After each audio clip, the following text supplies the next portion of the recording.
Rádio Piauí.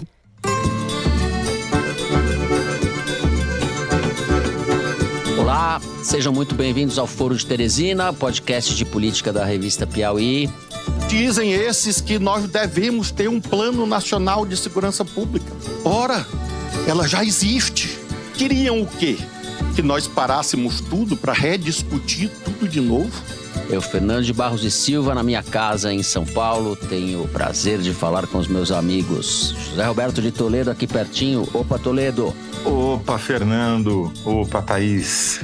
Acho que seria bom para o Poder Judiciário, para a Suprema Corte do nosso país, seria bom para a sociedade brasileira termos uma limitação do mandato de ministros do Supremo. Thaís Bilenque, também em São Paulo. Salve, salve, Thaís. Salve, salve, Fernando, Toledo. Me and Drew Weissman, who received the Nobel Prize today, and I was like, I didn't know whether it is real, We suspected maybe some, crime. Então, gente, antes de entrarmos nos assuntos da semana, um recado para vocês. Está aberta a venda de ingressos para o Festival Piauí de Jornalismo, que se realiza nos dias 2 e 3 de dezembro, final de semana, sábado e domingo, na Cinemateca Brasileira em São Paulo. Assinantes da Piauí têm desconto. Estudantes, professores da rede pública e idosos, quase o nosso caso, a gente está quase lá, pagam meia entrada. Você pode comprar para um dos dias ou o pacote completo para o final de semana. José Roberto de Toledo, você que é o curador do festival, mais uma vez, do que a gente vai falar esse ano? A gente vai falar sobre verdades sintéticas, ou seja, os dilemas que afligem o jornalismo, tanto pelo ponto de vista da inteligência artificial. Vamos trazer vários especialistas no assunto para explicar para a gente o que faz, o que não faz e quais as implicações e as possibilidades. Vamos falar sobre regulamentação das redes, das plataformas digitais, o estrago que elas fazem. Estamos trazendo Max Fischer, repórter do New York Times, que escreveu o livro A Máquina do Caos, que é o melhor relato até agora sobre o impacto das redes na vida em sociedade. Foi traduzido em português, né? Exatamente. Existe no Brasil. A grade de programação está bem diversa. A gente tem convidados da Índia, temos a Marina Walker, que é argentina, mas está radicada nos Estados Unidos, coordenou os Panama Papers, usando inteligência artificial. Enfim, está muito legal a programação e espero conhecê-los pessoalmente lá na Cinemateca nos dias 2 e 3 de dezembro. Thaís, tá tão bom que eu queria ir como espectador, mas eu vou ter que trabalhar. Ele sempre me põe para trabalhar. Por falar em inteligência sintética, ou jornalismo sintético, sei lá o que é sintético que você falou, vamos ter uma edição sintética do Foro de Teresina também, certo? Uma verdade Teremos sintética. o Foro ao vivo, cheio de mentiras sintéticas. Bom, feito esse convite, essa apresentação, esse resumo do que teremos em dezembro, vamos então aos assuntos da semana. Nós abrimos o programa discutindo a execução de 3 médicos num quiosque na orla da Barra da Tijuca na madrugada desta quinta-feira. Entre as vítimas está Diego Bonfim, irmão da deputada federal Sâmia Bonfim do PSOL. Um quarto médico foi atingido e está hospitalizado. A gente vai discutir também o suposto plano de segurança anunciado pelo governo federal nessa semana e o estado das coisas da violência no país. No segundo bloco, o tema é a crise entre os poderes. A despeito do desgaste dessa palavra, crise, é disso mesmo que se trata. A Comissão de Constituição e Justiça do Senado aprovou a toque de caixa uma proposta de emenda constitucional que restringe o poder dos ministros do Supremo, que reagiu contrariado. Há várias motivações em jogo, das mais pessoais até aquelas que envolvem dinheiro grosso e interesses de classe. A gente vai mapear um pouco isso tudo. No terceiro bloco, a gente vai falar da vencedora do Nobel de Medicina, a bioquímica húngara Katalin Karikó, cujos estudos foram responsáveis por salvar a vida de milhões de pessoas na luta contra a Covid-19. A história dessa cientista é espetacular, o que não significa que tenha sido feita de coisas boas. É um caso que ilumina como poucos a misoginia e as questões de gênero no mundo atual. É isso, vem com a gente.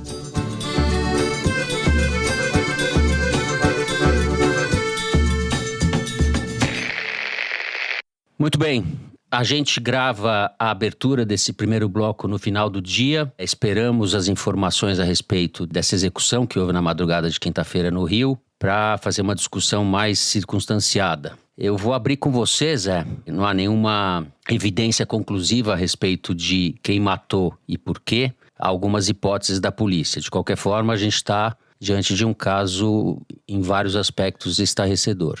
Então, Fernando, tem uma coincidência macabra nessa história. O Perseu Ribeiro Almeida, que é um dos médicos que foi assassinado, ele é um médico de 33 anos que morava na cidade de Jequié, na Bahia, e ele teria sido confundido com um miliciano que foi recentemente solto, saiu da cadeia, e então, o alvo dos assassinos teriam sido esse miliciano, que confundiram os dois. O Perseu Ribeiro Almeida, ele nasceu em Ipiaú, que é uma cidade vizinha de Jequié, formou-se em Salvador, em medicina, foi fazer pós-graduação em São Paulo e voltou para Jequié para exercer a medicina, lá onde a família dele morava. Ele é pai de 2 filhos. Jequié é a cidade mais violenta do Brasil, segundo o Fórum Brasileiro de Segurança Pública, com uma taxa de 89 assassinatos por 100 mil habitantes. Foram 141 pessoas assassinadas em Jequié. E horas depois do Perseu Ribeiro de Almeida ter sido assassinado no Rio de Janeiro, nessa chacina, houve uma chacina em Jequié, em que também executores entraram na casa de uma família de ciganos e mataram 6 pessoas, mataram o dobro de pessoas. E entre as 6 pessoas assassinadas, tinha uma menina de 5 anos e uma grávida de 9 meses. Eu só estou falando isso porque é óbvio que esse caso do Rio de Janeiro já tomou todas as manchetes e vai continuar tomando, porque é um caso de extrema violência que aconteceu num lugar de extrema visibilidade no Rio de Janeiro, na frente de um congresso médico, num hotel, que é o hotel mais frequentado na Barra da Tijuca, onde, por exemplo, os membros da FIFA e do Comitê Olímpico costumam ficar quando houve os eventos no Rio de Janeiro, né? Mas é sempre bom lembrar que isso não acontece no vácuo, não é uma exceção. Está ganhando essa visibilidade porque eram 3 médicos, a circunstância é inédita e é natural que isso vire notícia, mas é incrível que um dos assassinados, justamente aquele que supostamente foi confundido com miliciano, venha da cidade mais violenta do Brasil, que nunca é notícia, Jequié, e onde 6 pessoas foram assassinadas horas depois. E não tem nenhuma correlação não tem nenhuma relação entre os 2 casos. Só mostra uma coisa, o grau de barbárie em que a gente vive, em que não dá para medir qual vida vale mais ou vale menos, mas é óbvio que algumas vão receber mais atenção do que outras, né? A única ponte que eu faço é que, diante desse quadro, o que foi proposto pelo governo federal até agora para combater essa situação é muito pouco. A gente vai falar disso na sequência. Thaís Bilenque.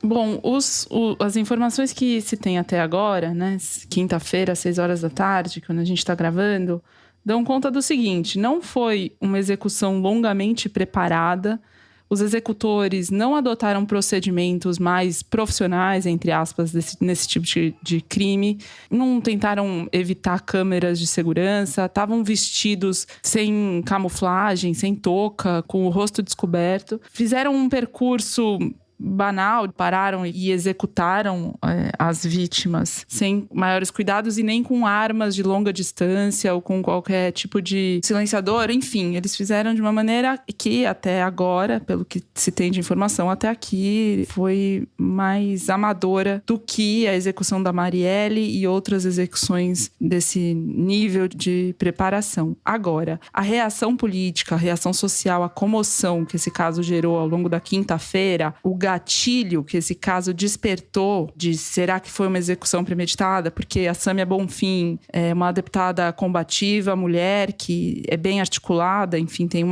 tem tido relevância na Câmara dos Deputados. O marido dela é o Glauber Braga, que também é deputado pelo PSOL aí, nesse caso pelo Rio, também combativo. Então, o primeiro pensamento de todo mundo é sempre, será que foi, né, uma questão política, um recado, né, bárbaro, por causa da atuação política e tal.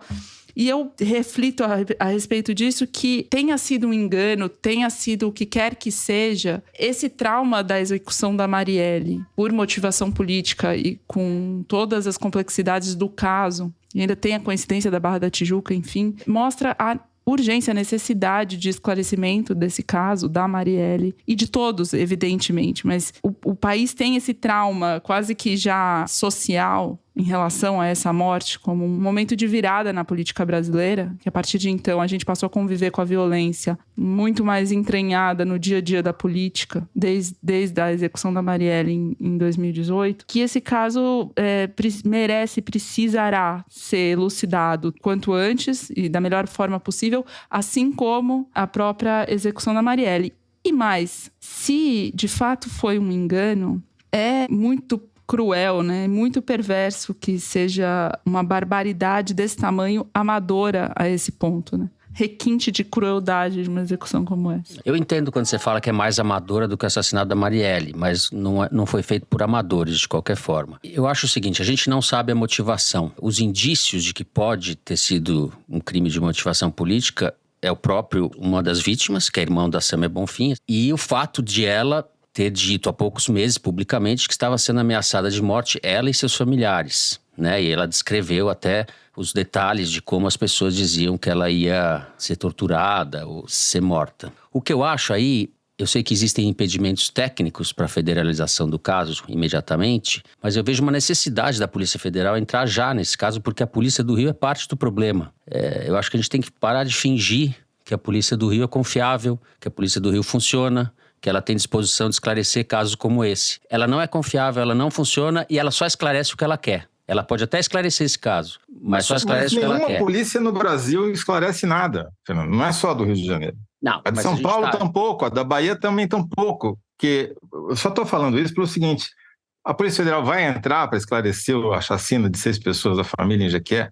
Não vai entrar. Para tirar da frente até essa hipótese de motivação política. Porque isso existe, essa dúvida existe. Para mim ela existe muito claro. Talvez mais do que para você, mas para mim existe.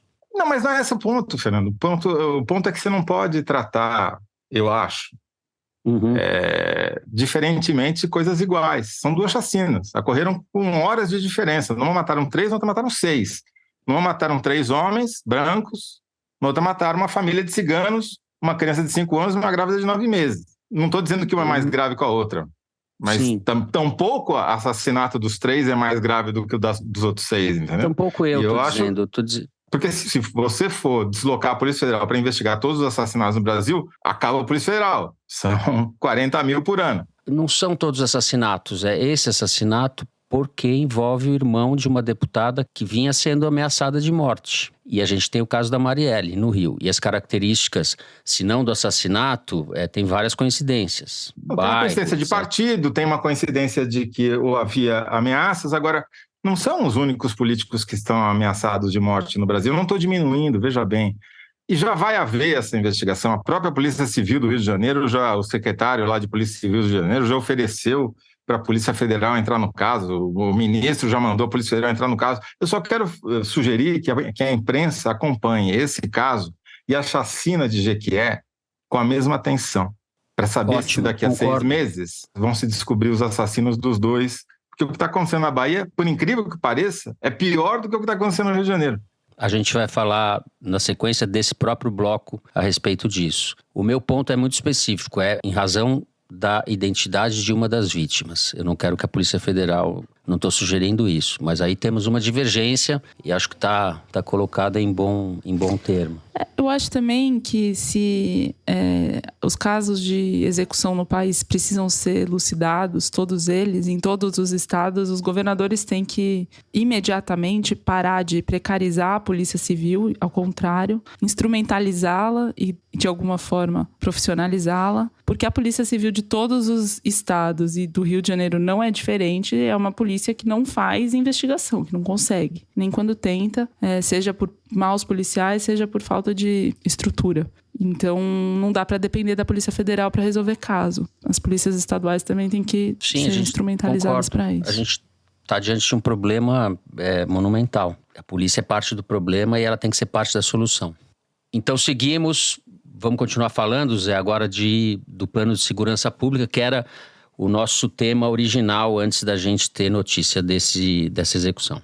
O governo reagiu, ele não planejou, ele reagiu às chacinas em série que vêm sendo cometidas pela polícia na Bahia, no estado de São Paulo, agora teve mais uma chacina no Rio de Janeiro nessa madrugada, mas o fato é que a reação claramente foi improvisada, porque chamar aquilo de plano de segurança é um desrespeito com a palavra plano, é claramente um catado de ideias que ainda não estão nem sequer detalhadas, que vão ser só detalhadas nos próximos 60 dias. Destinaram uma verba ridícula de 900 milhões de reais, não serve para nada, do ponto de vista estrutural, para mudar a política de segurança pública no Brasil, especialmente tendo que distribuir entre 27 unidades da federação, né? Enfim, eles juntaram um monte de rubrica que já estavam no orçamento e tentando dar uma aparência de algo que tenha uma coerência. Tem 5 partes o plano.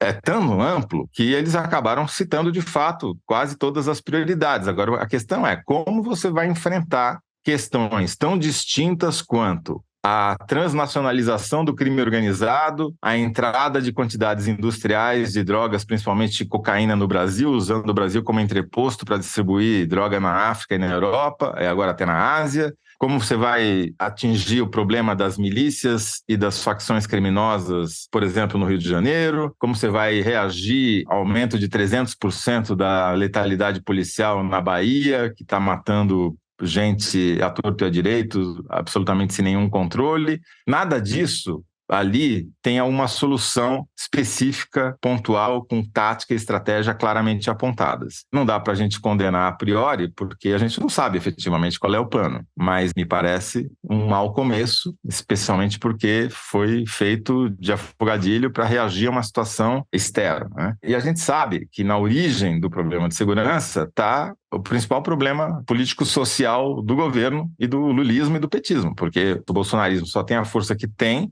pelo causa da ineficiência da segurança pública no Brasil, pela criminalidade rompante que domina quase todos os estados e pelo desgoverno da polícia, né? E isso não me parece estar sendo eficazmente atingido pelo plano, seja ele o que vier a ser. Tem na Bahia, você citou, se não me falha a memória, são 86 mortes pela polícia nos últimos 2 meses, isso que foi notificado oficialmente. Estamos no 5º governo petista, né? Acontece na Bahia algo como aconteceu em São Paulo, que os tucanos ficaram no poder quase 30 anos, o PT terá ficado ao final desse mandato 20 anos no poder. Não é desde o começo que essas mortes pela polícia acontecem, principalmente no mandato do Rui Costa, né? Não do Jacques Wagner, que tem os 2 primeiros mandatos. De qualquer forma, você tem um governo de esquerda supostamente comprometido com os direitos humanos e hoje uma situação, um quadro de descontrole total. A Bahia rivalizando com o Rio de Janeiro em termos de barbárie policial. Esse número que a imprensa está dando, ele é claramente subestimado. Mortes pela polícia? Porque basta você pegar os dados de mortos pela polícia do ano passado, na Bahia, já dá 120 por mês, todo mês. Durante o governo Rui Costa, entre o primeiro e o último ano de mandato dele, ao longo de 8 anos, ele aumentou em 300% a letalidade policial na Bahia. 300%. Ele levou a Bahia ao primeiro lugar do ranking de letalidade policial no Brasil. A Bahia está tentando bater o recorde do Rio de Janeiro em número de mortos num mês só. Está chegando perto. Vamos ver, a gente não tem dados. Daí são dados que são coletados pela imprensa, só em Salvador, Grande Salvador. A gente vai demorar um tempo para a gente saber isso. Talvez o Fórum Brasileiro de Segurança Pública consiga, através de lei de acesso à informação, ter acesso às informações do primeiro semestre. O que houve na Bahia é claramente uma política de Estado, porque você não multiplica por 4 o número de mortes ao longo de 8 anos, enquanto o Brasil cresceu 93%, a Bahia cresceu mais 310%. E foi uma omissão ou uma política de Estado. Em qualquer hipótese é muito ruim, porque quem fez isso ou deixou de fazer é o chefe da Casa Civil do governo Lula. Exatamente. Thaís, além do chefe da Casa Civil, temos o ministro da Justiça do governo Lula, cotado para assumir uma vaga no Supremo, que está no meio dessa confusão toda. Um dos motivos pelos quais esse plano de segurança pública saiu apressadamente é a pressão que o Flávio Dino tem sofrido de todas as direções pela iminência, ou talvez mais cautelosamente dizendo, pela possibilidade de virar ministro do Supremo. Uma das principais críticas feitas a ele é que no Ministério da Justiça a segurança pública foi negligenciada. E então ele tem tentado responder a essas críticas e se blindar o máximo que pode para viabilizar a nomeação para o Supremo Tribunal Federal. Agora, a nomeação para o Supremo Tribunal Federal, ela é encorpada e forte porque ela conta com apoios relevantes e uma dinâmica que se estabeleceu mais do que no governo federal, mas na Praça dos Três Poderes, envolvendo também o Supremo, entre o Flávio Dino, o Lula e o Alexandre de Moraes. E por Alexandre de Moraes, a gente inclui o Gilmar Mendes, porque eles estão bastante afinados. Batman e o Robin. Como gosta de dizer o próprio Gilmar Mendes, nesta quadra da história, eles andam bastante juntos.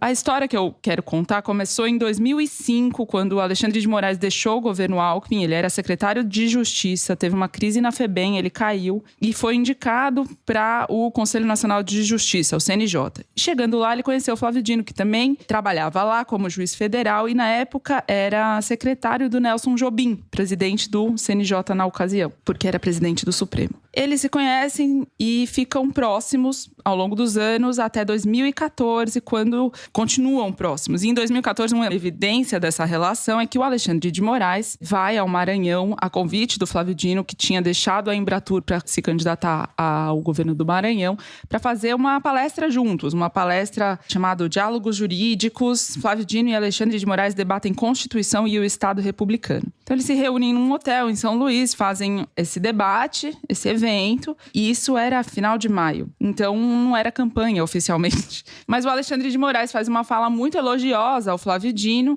e no final o Dino diz: na impossibilidade de votar nele, Alexandre de Moraes, espero que votem nesse humilde servo do senhor que está aqui. E isso resultou depois numa multa que o Tribunal Regional Eleitoral aplicou contra o Dino por propaganda eleitoral antecipada. Num caso aí que o Alexandre de Moraes estava basicamente ajudando o Dino na sua campanha para governador. Ele se elegeu, a vida seguiu, chegamos em 2022 e a relação volta a se estreitar porque ambos desempenharam papéis chaves ao longo do ano passado. O Alexandre como presidente do TSE, relator dos inquéritos do Supremo, e o Flávio Dino viria a ser o ministro da Justiça. Isso não era um grande segredo se o Lula ganhasse, e ele tinha relevância nessa área já desde a campanha. Quando termina a eleição, na transição, o Dino defende publicamente o Alexandre de Moraes, que já estava começando a ser acusado de ativismo judicial e de voluntarismo, etc. E o Dino também fez um outro papel, esse de bastidores, de aproximação entre o Alexandre e o Lula, que na época tinha uma relação ainda protocolar. Foi o Dino que azeitou a relação entre os dois, e depois da posse, quando o Dino assume de fato o Ministério da Justiça, ele foi 2 vezes só ele, o Alexandre e o Lula em encontros reservados no Alvorada, e que depois resultaria em negociações políticas como a própria nomeação de ministros do TSE, pedidos pelo Alexandre, que o Lula aceitou. Mas ele é o candidato do Alexandre para ministro do Supremo? Ele tem o apoio do Alexandre de Moraes, ele tem o apoio do Gilmar Mendes, mas essa indicação, caso se concretize, ela afeta um equilíbrio muito tênue, muito sensível, que inclui um outro elemento, que é a Polícia Federal. O delegado Andrei Rodrigues, atualmente diretor-geral da Polícia Federal, era chefe da segurança do Lula durante a campanha, e ele foi muito rápido e certeiro ao perceber o incômodo da Janja com os militares do GSI e com a própria Polícia Federal. Com os militares, não preciso dizer os motivos, por toda a associação ao Bolsonaro e ao bolsonarismo. E com a Polícia Federal, pelos tempos de prisão do Lula em Curitiba, em que ela ficava basicamente plantada na porta da Superintendência da Polícia Federal. Então ela tinha um incômodo com a presença dessas figuras no entorno dela. O Andrei Rodrigues percebeu isso e foi se aproximando e tentando contornar a situação com alguma habilidade. E o Andrei acabou ganhando de fato espaço e confiança e foi indicado como diretor-geral depois da Polícia Federal, depois da posse. E o Dino, como ministro da Justiça, é o superior hierárquico. Existe a autonomia da Polícia Federal, mas no organograma do governo, o ministro da Justiça está acima da Polícia Federal e da Polícia Rodoviária Federal.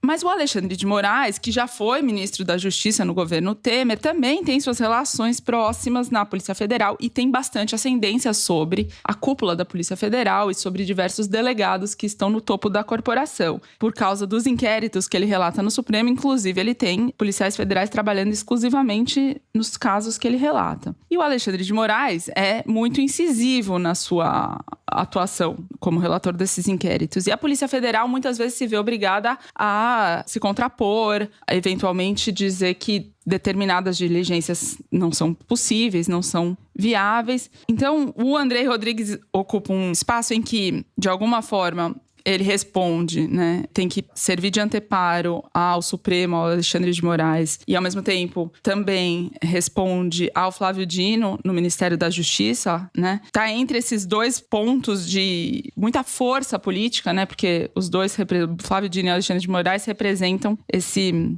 enfrentamento ao bolsonarismo, e isso tem um impacto forte, importante, tanto na política como na opinião pública. Mas a eventual nomeação do Dino e, portanto, da mudança de chefe do Andrei na Polícia Federal, né, como novo ministro da Justiça, qual impacto teria? Então, o fato de o Lula ter o Dino por perto sempre no que concerne ao Alexandre não é só uma questão de afinidade pessoal, é também porque o Dino serve, por sua vez, como um anteparo aos poderes do Alexandre para o próprio Lula. Então, o Dino estar no Ministério da Justiça é estratégico para o Lula no sentido de servir de anteparo à pressão que o Alexandre faz sobre a Polícia Federal, eventualmente. E aí, a saída do Flávio Dino para o Supremo Tribunal Federal, se de um lado fortalece, e muito, esse grupo no Supremo, que tem o Alexandre e o Gilmar Mendes como maiores representantes, né, que são os pontos de enfrentamento ao bolsonarismo e ao golpismo mais eloquentes que se tem no Supremo. Então, a chegada do Flávio Dino aumentaria ainda mais, né, faria esse grupo crescer politicamente. Por outro lado, afeta a relação da Polícia Federal nesse equilíbrio entre governo, ministro da Justiça e Supremo Tribunal Federal. Então, quem que poderia ocupar o Ministério da Justiça e fazer o mesmo tipo de anteparo e contraponto que o Flávio Dino faz? Que tipo de ministro da Justiça tem força e poder e político suficiente para manter esse equilíbrio? É aí que eu acho que tem a sensibilidade de uma escolha como essa.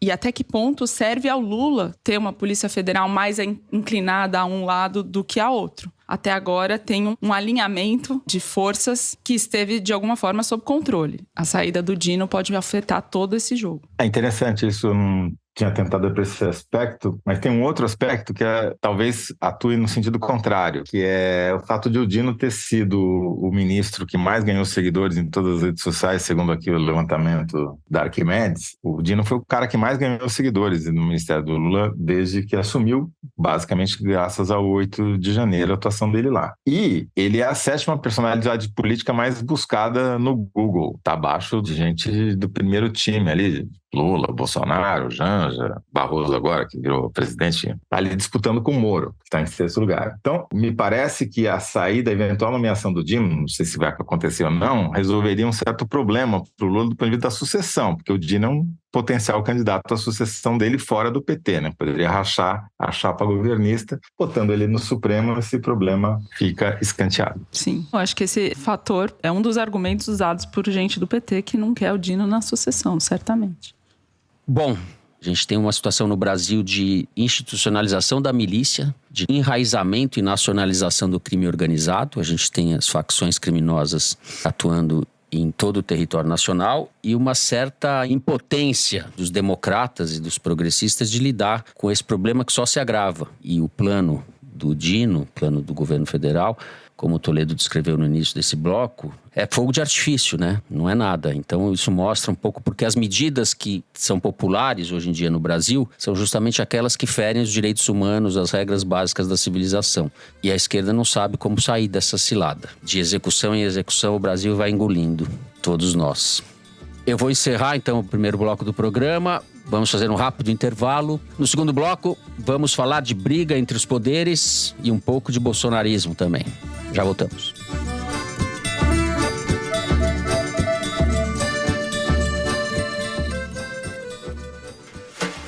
Na edição de outubro da Piauí, João Batista Júnior revela as denúncias de assédio contra Antônio Carlos Lopes, presidente da Sociedade Brasileira de Clínica Médica e nome conhecido na rede privada de saúde de São Paulo. O repórter Alan de Abreu conta a história do empresário Alan Cavalcante do Nascimento, um investidor em empresas de minério que destruiu parte da Serra do Curral, o maior patrimônio ambiental de Belo Horizonte. Consuelo Diegues explica como a ministra Simone Tebet se equilibra entre o governo de centro-esquerda, as divisões em seu partido, o MDB, e a rejeição dos eleitores do seu estado, o Mato Grosso do Sul. A parcela do jornalismo de economia sob o controle da Faria Lima. Sites de notícias ficam sob a gestão de nomes do mercado financeiro, como mostra a reportagem de Denise Godoy. E Daniel Cohen fala sobre o dono da música, como o Spotify está monopolizando os nossos ouvidos. No papel, no celular ou no computador, assinante Piauí lê esses e outros textos com exclusividade. Saiba mais em revistapiauí.com.br.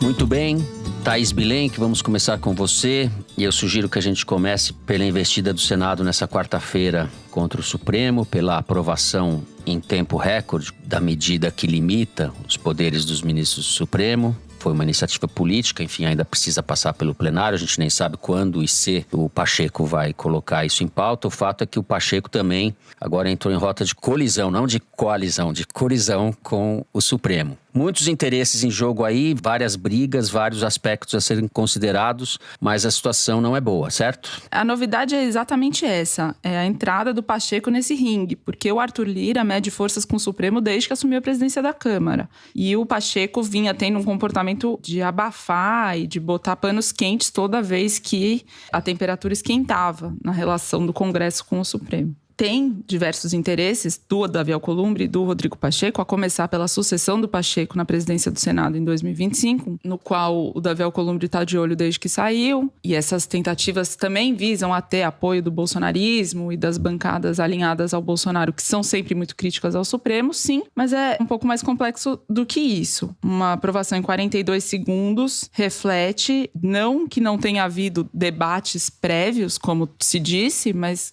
que houve muito debate, mas antes de abrirem as cortinas. 42 segundos, uma votação unânime, significa que estava tudo muito bem azeitado e só podia estar assim porque tinha apoio, inclusive, da esquerda, do governo e do centrão.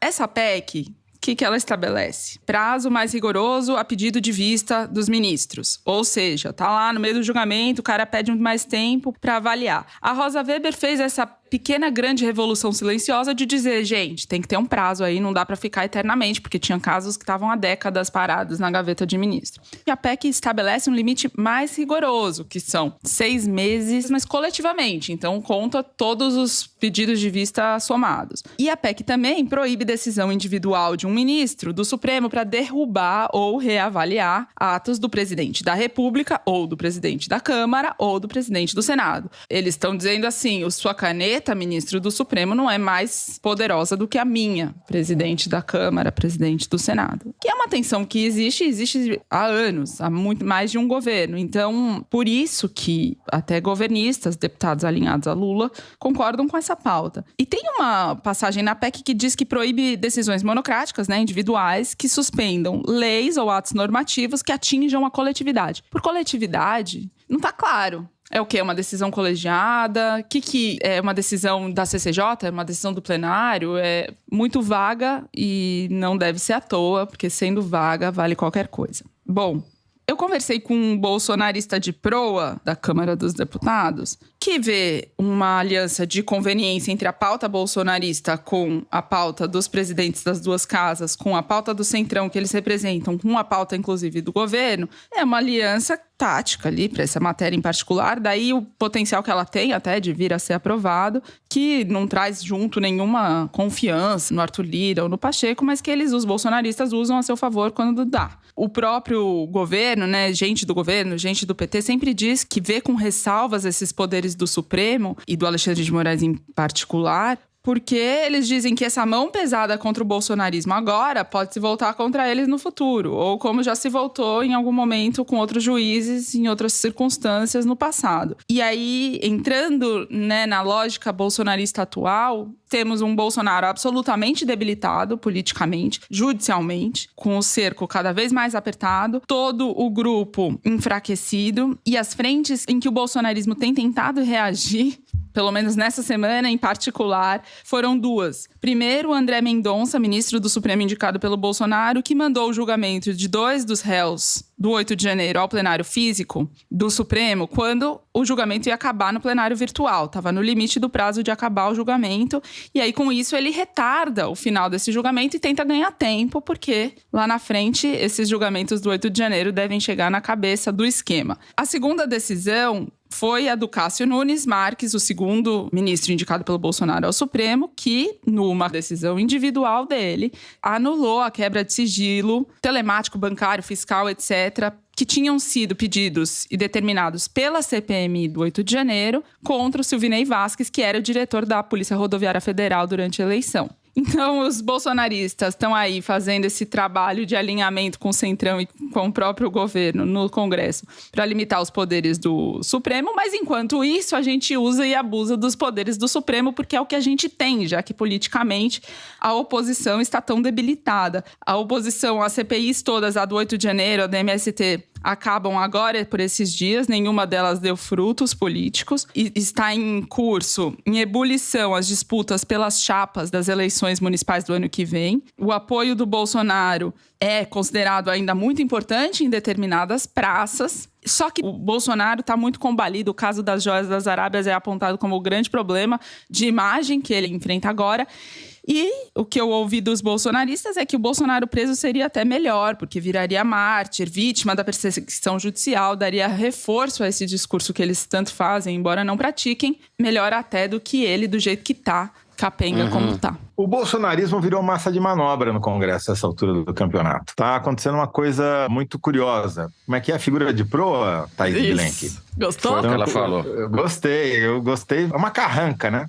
Uma figura de proa é uma carranca. Eu conversei com uma carranca do governo federal e eles chegaram à mesma conclusão, que o que está catalisando essa reação do Congresso contra o Supremo é basicamente a disputa das presidências da Câmara, mas principalmente a do Senado. Porque tanto o Rodrigo Pacheco, que é o atual presidente, quanto o Davi Alcolumbre, que é o ex-presidente que quer voltar, estão tentando usar a grande bancada bolsonarista no Senado como cabo eleitoral, transformando o Supremo em alvo, porque, obviamente, o Supremo sempre foi alvo. Não, e é um alvo preferencial dessa bancada conservadora nos costumes, porque o Supremo andou fazendo menção de flexibilizar o aborto, descriminalizar o uso de maconha. Marco temporal, enfim. Então, eles estão usando, instrumentalizando essa bancada que está sem chefia, porque o comandante está nas cordas, que é o Bolsonaro, como massa de manobra, e os dois, então, estão tentando ganhar esses votos. Então, o que está movendo o bolsonarismo hoje, ele está vindo a reboque de uma disputa de poder interna da casa. Esse é um aspecto. Mas tem outros dois aspectos de fundo que são tão importantes quanto. Um deles é esse espírito de corpo que você também já tratou muito bem. Os deputados e os senadores sabem, por experiência própria do Mensalão e depois da Lava Jato, que eles são alvos preferenciais do judiciário e estão tentando se resguardar, diminuindo os poderes de quem pode julgá-los. Isso é um movimento que vem de há muito tempo e está cada vez mais fortalecido. Agora, tem um terceiro aspecto que é muito pouco falado, inclusive pela ciência política, são poucos os cientistas políticos que estudam e prestam atenção nisso, que é o aumento da influência dos lobbies empresariais e externos dentro do Congresso, principalmente durante o governo Bolsonaro, quando houve praticamente uma privatização do Congresso. Como o Executivo Federal deixou de exercer o poder que sempre exerceu para determinar para onde o Congresso ia, esse vácuo que o Bolsonaro provocou dentro do Congresso foi ocupado pelos grupos de pressão. E esses grupos de pressão, em quase todos os casos, representam interesses empresariais, que fazem lobby na reforma tributária, que fazem lobby para diminuir a alíquota dos fundos exclusivos dos super ricos, que ficam excluindo ou incluindo setores na hora de aumentar ou diminuir tributo, que ficam pressionando o ministro da Fazenda para ganhar vantagens e aí vai para o pau. Enfim, esse é o quadro talvez mais grave que a gente tem hoje no Brasil, porque não é só o Arthur Lira. O Arthur Lira, ele aproveita essa situação para faturar ainda mais em cima. E é isso que eu não vejo solução tão cedo, porque a privatização do Congresso ela foi pior que a da Sabesp ou das linhas do metrô e de trem aqui em São Paulo. Foi selvagem, né? E isso vai continuar tendo consequências muito danosas para o país. Mais um exemplo disso, para acrescentar essa lista que você fez, está tramitando na Câmara o projeto de regulação do mercado de carbono, né? O ministro Padilha ontem dava uma entrevista falando isso, não sei o que lá, e deixou de lado o fato de que o setor da agropecuária está fora do acordo. Não precisa... É um lobby do agro que tirou a agropecuária, que é responsável pela maior parte das emissões do gás estufa, está fora do acordo, de um problema do qual eles são os principais causadores, digamos assim. Só para ilustrar isso que você acabou de falar, a bancada do boi arrotador, que fica emitindo... É o boi arrotador, e peidorrento. Gás metano. Exatamente. Ela, quarta-feira, conseguiu derrubar sessões deliberativas na Câmara dos Deputados em uma porrada de comissões de agricultura, educação, saúde, meio ambiente, até de relações exteriores eles derrubaram, porque eles estão fazendo uma operação padrão que está atrasando a votação daquilo que é importante para o governo na Câmara e no Senado, que são as medidas econômicas, a reforma tributária, esse pacote aí do Haddad para taxar super ricos. Eles estão sabotando o quanto eles podem, adiando, primeiro pelo lobby empresarial, no caso aí do boi, e também pelos interesses particulares do Arenão, representados no caso do Arthur Lira, que está brigando para ver se consegue emplacar a presidência, as vice-presidências da Caixa Econômica Federal, que o Lula está adiando, usou até a operação para adiar ainda mais, faz mais de um ano que ele está enrolando, e aí os caras estão enrolando a votação lá. E o Haddad está preocupado porque o cenário externo está cada vez pior, preço do petróleo disparando, isso daqui vai acabar se refletindo no Brasil, e ele queria usar a aprovação definitiva dessas medidas econômicas como âncora para diminuir o impacto aqui. E não está conseguindo, não na velocidade que ele gostaria, porque a bancada do boi, o lobby empresarial, mais as conveniências do Arthur Lira, mais a sucessão no Senado, a disputa do Alcolumbre, enfim, a pequena política ferrando com o país. Existe uma aliança entre interesses pessoais aí do Alcolumbre, do Pacheco, etc., com interesses de grupo, ou para não dizer interesses de classe, para usar esse palavrão, e a privatização do parlamento mesmo. A gente encerra o segundo bloco do programa. No terceiro bloco, para aliviar um pouco a barra, mas não são boas notícias. Vamos falar de Prêmio Nobel de Medicina, mas as notícias não são exatamente boas. Já voltamos.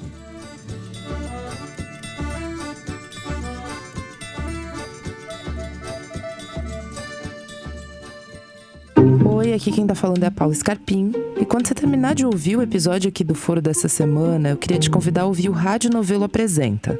Aqui no Foro, você ouve sobre a grande política, do Palácio do Planalto ao STF. Essa semana no Apresenta, eu te conto uma história sobre política local. A saga de um pequeno escândalo numa pequena cidade, tudo potencializado por uma grande lei.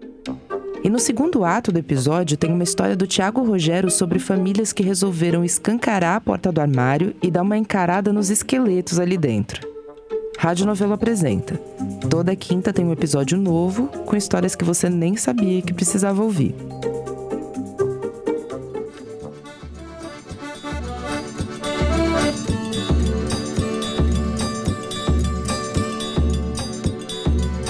Muito bem, José Roberto de Toledo, vamos falar da ganhadora do Prêmio Nobel de Medicina, que é uma bioquímica, a húngara Katalin Karikó, que ganhou junto com o Drew Weissman, que é chefe dela, certo? Trabalharam juntos, foram decisivos aí no combate, na criação, no desenvolvimento da vacina para a Covid. Ela é a 13ª mulher a ganhar esse Nobel, mas... Ela, a Karikó, eu diria que a história dela é cinematográfica. A Karikó é Eu vou começar pelo fim, depois eu volto para a parte mais interessante. O fim é o seguinte, a Karikó faz 40 anos estuda uma coisa só, que é o tal do RNA mensageiro, que é a base de todas essas vacinas de maior sucesso contra a Covid, que são a vacina da Pfizer e a vacina da Moderna, que é uma revolução na ciência. E ela começou essa pesquisa dela visando não vacinas, mas tratamentos, terapias para, por exemplo, quem tivesse sofrido um derrame cerebral. Então, é um campo que está apenas começando e que vai revolucionar, já está revolucionando a ciência. Do mesmo jeito que a pesquisa dela permitiu o desenvolvimento da vacina contra a Covid, já tem várias outras pesquisas em desenvolvimento para desenvolver outras vacinas usando a mesma tecnologia que ela inventou. Mas por que a história da Caricó merece um bloco no Foro de Teresina? Porque a Caricó, ela nasceu numa cidadezinha no interior da Hungria comunista, filha de pai e mãe que não tinham nem sequer completado o 2º grau. Fizeram de tudo para que as duas filhas estudassem e elas conseguiram estudar, e a Caricó conseguiu fazer uma carreira como cientista apenas muito duras. Ela ainda estava no meio, ainda existia o comunismo, ela estava lá já conformada, já fazendo pesquisa na Hungria, pleiteou bolsas para sair, tentou ir para a Inglaterra, não foi aprovada. No final conseguiu uma possibilidade remota de ir para os Estados Unidos, na Universidade Americana, conseguiu, levou a família, o marido, as filhas para lá. No final, aquele emprego que tinham prometido para ela não rolou imediatamente, rolou numa outra cidade, muito longe. Ela tinha que passar a semana nessa outra universidade, enquanto a família morava em outra cidade. Ela tinha que dormir dentro do laboratório, embaixo da bancada, porque não tinha dinheiro para pagar hotel. E a carreira dela inteira nos Estados Unidos se deu nessas circunstâncias. Ela foi alvo de xenofobia e sexismo. Eu não tenho dúvida quanto a isso. Por ela ter nascido onde nasceu, na circunstância em que nasceu, ela só conseguiu começar a estudar inglês aos 19 anos, o que, tenho certeza, atrapalhou muito a carreira dela nos Estados Unidos. E o que ela sofreu lá? Ela sofria discriminação. Ela chegava com essa ideia revolucionária dela e falava: isso daí a gente já tentou, não funciona, não consigo. Se vira aí. Você conseguiu um grant, né, uma verbinha, um patrocínio, você continua aqui na universidade. Se não conseguir, você vai ser demitida. Ela conta que ela nunca teve dinheiro para pagar um ajudante de laboratório. Ela tinha que consertar o freezer, pipetar, escrever o pedido de dinheiro, escrever o paper, tudo sozinha. Ela falou: aprendi muito fazendo ciência porque eu fiz tudo. Não tinha nem estudante para me ajudar. Ela pleiteou várias vezes ser promovida na universidade. Ela passou por algumas, mas no final, onde ela escreveu o paper que gerou o prêmio Nobel, era a Universidade da Pensilvânia, a UPenn, e lá ela ficou sendo chutada de departamento para departamento, ninguém contratava ela efetivamente, era uma vida super instável, ela nunca ganhou mais de $60 mil por ano na Universidade Americana. Aí um dia, ela estava no Xerox, para fazer cópia lá de uma papelada, e encontrou o Weissman, que já era chefe, já tinha uma posição de destaque na universidade. Comentou qual era a pesquisa dela, ele falou: eu estou interessado em fazer pesquisa de vacina contra a AIDS.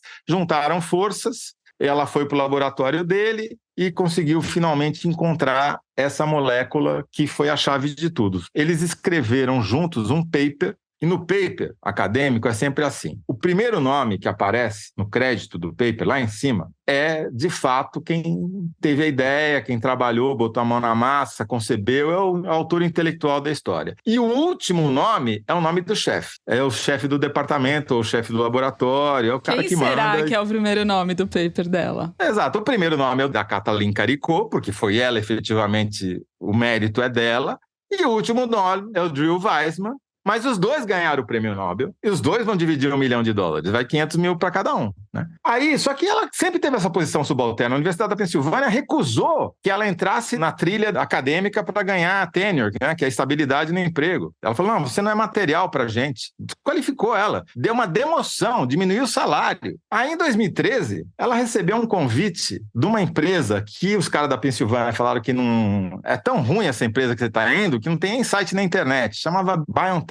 Uma empresa alemã de pesquisa em biologia que viria a ser simplesmente comprada pela Pfizer, fazer a vacina que salvou dezenas ou centenas de milhões de pessoas no mundo. A BioNTech foi fundada por um casal de ascendência turca. Ou seja, essa história toda só existe, ou seja, a humanidade só se salvou por causa de imigrantes de países que não são do primeiro mundo e que, apesar do sistema acadêmico americano, apesar da indústria do paper, todo mundo é qualificado pela quantidade de paper que publica, virou uma indústria que não significa porra nenhuma. Então ela está desde 2013 na BioNTech, foi comprada pela Pfizer, feliz da vida, e agora está milionária, porque além desse prêmio Nobel, ela já tinha ganho um outro prêmio muito mais importante do ponto de vista financeiro, de $3 milhões pela mesma pesquisa, pelo mesmo paper. Diga-se de passagem, ela não é uma pessoa que publica dezenas de papers, ela publicou um paper fundamental, e acabou. E no meio disso tudo, ela conseguiu ter uma filha bicampeã olímpica de remo nos Estados Unidos. pequeno detalhe. Essa história da Nobel, cujo nome não ouso pronunciar, Caricó teve um final fácil. feliz. Caricó. Hã? Caricó. Caricó me lembra clericô, e daí eu vou longe, é melhor nem começar por aí. É uma história de final feliz, mas boa parte das histórias das mulheres na ciência são bem menos emocionantes e bem menos recompensantes que essa. Estava conversando com uma pesquisadora, chama Eugênia Zandoná, professora do Instituto de Biologia da Estadual do Rio, da UERJ, e ela me contou a história da orientadora de doutorado dela, que é uma americana, portanto não era xenofobia no caso dela, era machismo e misoginia mesmo, que ela enfrentou nos Estados Unidos, onde ela nasceu e fez a carreira, chamava Susan Kilham. Ela era uma bióloga, estudava lagos e águas continentais e era casada com um outro pesquisador da mesma área que a dela, chamado Peter Kilham. E ele, Peter, conseguiu uma posição de professor na Universidade do Michigan, lá nos Estados Unidos. Ela não conseguiu ser contratada pela universidade, mas lhe foi dado um cargo, um emprego, que em inglês se chama spouse job. Em português, traduzindo livremente, era tipo o bico da mulher, o bico da esposa. Isso é final dos anos 80, começo dos anos 90 nos Estados Unidos. Só que os dois eram colaboradores, eles trabalhavam nos projetos de pesquisa juntos. Embora ele fosse a referência pro forma da pesquisa, eles eram pesquisadores associados juntos e ela era sempre considerada a sombra dele. Ele foi a campo e ele estudava na África, teve uma úlcera e morreu, tragicamente, o que para ela, nem se fale, né? Era um drama pessoal, mas ainda por cima, a Universidade de Michigan fez o quê? Bom, deu continuidade à linha de pesquisa deles, pondo ela no cargo, ajudou ela a se restabelecer e deu garantias para a pesquisa não ser descontinuada. Não, demitiu ela. Demitiu, porque se ela tinha um spouse job, ela não era mais spouse, agora ela era widow, então não tinha job. E aí, esse caso, bom, para ilustrar que sempre para as mulheres é difícil, e no Brasil não é diferente, a Eugênia Zandoná, com quem eu conversei, faz parte de um movimento que chama Parent in Science, que é Mães e Pais na Ciência, e fez um estudo mostrando a distribuição de bolsas de produtividade em pesquisa do CNPq. O CNPq é a principal plataforma de bolsa acadêmica do país, mantido pelo governo federal, e neste ano de 2023, mais de 60% das bolsas são para homens, dos quais 46,5% são brancos. As mulheres ficam com o restante, que é menos de 40%, sendo que 31% delas são brancas. Quando vai para o viés de raça, a coisa degringola de vez, né? As mulheres negras têm 0,8% das bolsas do CNPq, essas bolsas de produtividade. Só que quanto mais sobem na carreira acadêmica, menor a representatividade. As bolsas 1A, que é o nível mais alto entre as bolsas de pesquisa, não tem mulher preta ou indígena entre as bolsistas. 58% dos bolsistas são homens brancos, 30% mulheres, embora no início da carreira acadêmica, que já é um filtro enorme, 43% das docentes de pós-graduação no Brasil são mulheres, mas elas recebem menos bolsas e quanto mais você olha para cima, para o topo da carreira acadêmica, menos mulheres existem. Isso não está mudando no Brasil. Esse mesmo movimento, Parents in Science, compara os números. 20 anos atrás, as mulheres eram 33% das bolsistas em 2004 e agora elas são 35,6% das bolsistas em 2023. Isso é só um dos indicadores das agruras das mulheres na ciência, que eu usei aqui como um recorte. E esses casos que a gente mencionou também são só exemplos. No caso da Nobel, é um belo exemplo de superação. Tudo isso reforça a importância de termos uma mulher no Ministério da Saúde, certo? Anísia Trindade, que é uma pesquisadora. Ministério que estava sendo pleiteado também pelo Tigrão, Arthur Lira. Bom, vamos encerrando assim o terceiro bloco do programa. Vamos direto para o Kinder Ovo, então. Vamos passar logo assim, fingir que nem ver se a Thaís fica desatenta. Quem ganhou no último foi o Toledo? Fui eu, João Dória. Pode soltar aí, Mari. Eu só conversei com o Lula 2 vezes. Uma vez no final do ano passado, ele não tinha tido Rodrigo a posse, Maia. E mais recentemente. Não. O Lula, ele gasta mais tempo prestando atenção no que você fala, dedica mais tempo, ele tem mais paciência para as conversas. O Bolsonaro era mais rápido. Eu sempre sabia que quando tinha uma conversa com o Bolsonaro, eu tinha 3 minutos para falar alguma coisa. Depois dos 3 minutos, já ia ser mais difícil porque ele ficava mais disperso. Há empate nisso daí. Essa fala é maravilhosa, né? O prêmio vocês decidem para quem vai. Para a Thaís, que falou o nome. Eu não falei o nome, não lembrei do nome dele. A Thaís entra como a primeira a assinar o paper, e o Fernando entra como o último. Eu entro como parasita, aproveitador, que leva os louros indevidamente. Até tá certo. É uma atenção. Eu pedi pra inverter essa ordem, essa altura do campeonato. O cara leva os louros indevidavelmente. Mas essa fala, essa confissão do sujeito, confissão involuntária, né? Da incapacidade do Bolsonaro de se deter e prestar atenção mais de 3 minutos em qualquer assunto sério, é muito reveladora do que a gente viu na pele, sentiu na pele o resultado dessa característica do presidente. Ex-presidente, graças a Deus, que não existe. Graças a Deus que não existe. Então, para os anais, quem fala é o presidente do Banco Central, Roberto Campos Neto, em entrevista ao programa Conversa com o Bial, da Rede Globo, da TV Globo. Não existe mais Rede Globo, é TV Globo. Muito bem! Depois desse momento, então, que eu assino embaixo, pegando carona na Thaís, vamos para o momento cabeção. Dicas, filmes, livros, cascatinhas. Vamos começar com quem? Thaís, você que ganhou o Kinder Ovo, pode começar a aproveitar e já aproveita o embalo. Tá bom. Bom, então vamos ficar no tema, né? Eu vou indicar o Manifesto Antimaternalista da Vera Iaconelli, a psicanalista Vera Iaconelli. Um livro em que, primeiro de tudo, ela formula esse conceito de ideologia maternalista, segundo a qual cabe à mulher e só a ela o cuidado com o filho. Uma forma de reduzir a mulher ao papel de mãe e, de uma forma perversa, premiando a mulher por isso, com incentivos trocados, tipo, só você consegue fazer a criança dormir, então você que tem que pôr ele pra dormir todo dia, ou que instinto de mãe não falha, então se falhou é porque a mãe também é uma mãe falha, né? E a Vera questiona a própria existência desse instinto materno. E com esse maternalismo, nessa reflexão que ela faz, a mulher fica autorizada dentro de casa a ser mãe, isso traz poder para ela naquele ambiente, mas ela desautoriza ao mesmo tempo a sair de casa e ser todas as outras coisas que ela é e quer ser, porque ser mãe deve então prevalecer sobre o resto, né? E esse maternalismo, a Vera é muito precisa e profunda nesse aspecto, pesquisou e tem referências encorpadas sobre isso. Ele é muito mais severo contra mães negras, mães pobres, cuja maternidade está desde o tempo da escravidão associada a um ato impuro, né, permissivo e lascivo e o que quer que seja. Então, com esse manifesto que eu encontro aqui, fica a minha dica. E eu tenho um cabecinha que eu quero buscar o livro, peraí. Eu também vou buscar um livro, peraí, esqueci. Nossa, para o momento cabecinha, eu vou fazer uma só. E esse livro é um fenômeno, chama O Menino com Flores no Cabelo, do Jarvis, que é um britânico que ilustra e escreve e fala sobre a amizade e sobre a amizade em tempos difíceis e as diferenças entre as crianças, né? Muito bem. José Roberto de Toledo. Então, Fernando, não foi inspirado na Caricô, porque eu já estava lendo antes, mas o livro que eu vou recomendar hoje chama-se Epigenética. E o subtítulo é Como a Ciência está Revolucionando o que Sabemos sobre Hereditariedade. É do Richard Francis.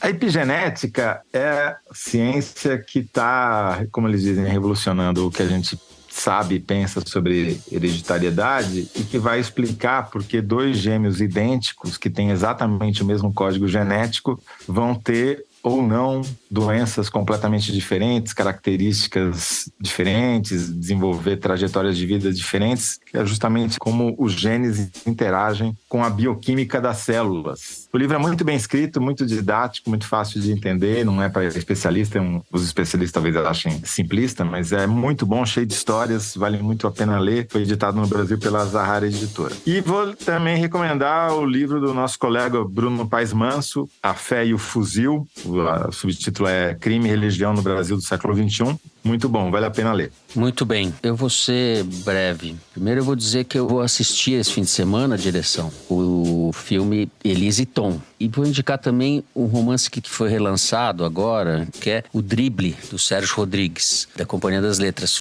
e é provavelmente o melhor romance sobre o futebol brasileiro já escrito. É muito bom. E ele tem uma apresentação da Fernanda Torres, essa edição, e um pós-fácil do Fábio de Souza Andrade, que vem a ser professor da USP, que publicou na Piauí um ensaio quando esse livro foi lançado. O Fábio escreveu em 2014 na Piauí. Então é essa a minha dica. A gente encerra assim então o Momento Cabeção. Vamos direto e reto para o melhor momento do programa, que é o de vocês, Correio Elegante. E eu já começo rapidamente aqui com uma mensagem do Fabrício Belgrano. Como assim o ilustríssimo José Roberto veio até a terra dos vikings em segredo? Moro em Gotemburgo com a minha esposa sueca desde o final de 2018, quando o Coiso foi eleito. Se soubesse da visita, teria te convidado para um fika com K. Opa. Fika com K. Outra palavra que você certamente ouviu. É uma espécie de pausa para um café, um doce e um bate-papo, obrigatório em qualquer trabalho por aqui. Aproveito para atualizar um mapa da Grande Matão e incluir a Suécia, já que aqui também estão caçando javaporcos. Wildsvin. Wildsvin é javaporco em sueco? Por conta da peste africana. Wildsvin, javaporco. Se a França pode estar também na América do Sul, a Grande Matão também pode adentrar o continente europeu. Abraços. Fabrício Belgrano, me desculpe pela falta de aviso. Eu tentei avisar, mas não me deixaram, né? Você sabe. Muito obrigado. E quando eu for, não quero fika, não. Eu quero um Wildsvin. Churrasco com Wildsvin com cerveja. Bom, vou ler a carta da Tami Nakani. Venho por meio deste reclamar que o foro me deixa um tanto quanto cabisbaixa. Primeiro, porque para a política no Brasil precisa ter estômago, coração e mente, todos os órgãos fortes. E segundo, porque a produção fica expondo casais felizes e perfeitos que escutam o podcast juntos no café da manhã, e isso é extremamente doloroso para os solteiros à procura do amor. Brincadeiras à parte, vocês são o trio mais maravilhoso que existe neste Brasil. E além, acrescento eu. Votaria no Fernando para presidente, Toledo para o Senado e Thaís para ministra do Supremo. A harmonia iria reinar nos três poderes, ou não. Um beijo, vocês e a produção por trás desse podcast tão sensacionais. A gente está devendo uma noite de sono para o Juliano Guilhem Pupo. Saudações matinais de pais sonolentos com sua bebê de 1 mês. Não vou acreditar o foro romance que resultou na pequena Lara, porque meu amor e da Jaqueline é de longa data. O que vou sim acreditar ao foro é a privação de horas sagradas de sono na última semana. Para Lara dormir, adotamos um podcast de 8 horas de duração com o chamado ruído branco, que diz simular o som que ela escutava no útero e a deixa mais tranquila que o Arthur Lira depois de emendas parlamentares. Só que o algoritmo, sabendo do nosso gosto pelo foro, nos surpreendeu 2 vezes essa semana, colocando vocês na fila do tocador depois de passadas as 8 horas, despertando a casa às 4 da manhã, com um animado shot de abertura e o saudoso olá do Fernando. Até entender o que estava acontecendo e alcançar o pause, tinha passado metade da escalada com essa carta. E Lara já estava bem desperta. Portanto, deixo aqui meu protesto ao foro, que nos fez perder o sono como não fazia desde o ano passado, quando ainda éramos governados pelos golpistas milicianos. Dessa vez, porém, foi mais fácil voltar a dormir. Saludos. Quem acordou a Lara não fomos nem eu, nem a Thaís. Quem acordou a Lara foi o Fernando. Eu não recomendo a ninguém acordar com o meu olá. Nunca fui acordado pelo Fernando na minha vida. O contrário não é verdade. Não posso dizer que o contrário...